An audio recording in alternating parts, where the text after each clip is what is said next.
I do recall being upset with the idea of having an outsider get hired to prosecute and run grand juries without being confirmed by the Senate, as every U.S. attorney is.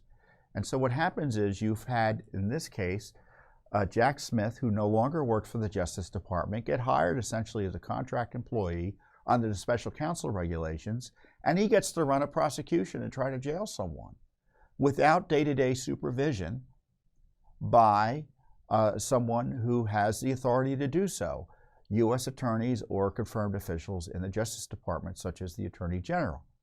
So you can't have your cake and eat it too. You can't say that Jack Smith has full authority to do anything he wants without saying what the basis for that authority is. And that has to be someone who's confirmed, as the Constitution requires, when the exercise of that authority by the U.S. Senate. And if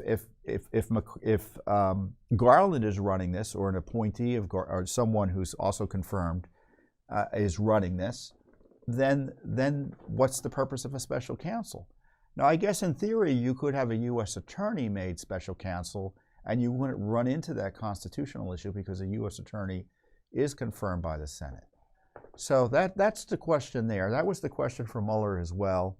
And I don't think the D.C. courts bit. I don't think anyone raised it. I think maybe one of the witnesses or targets raised it, but they didn't get anywhere with the D.C. courts.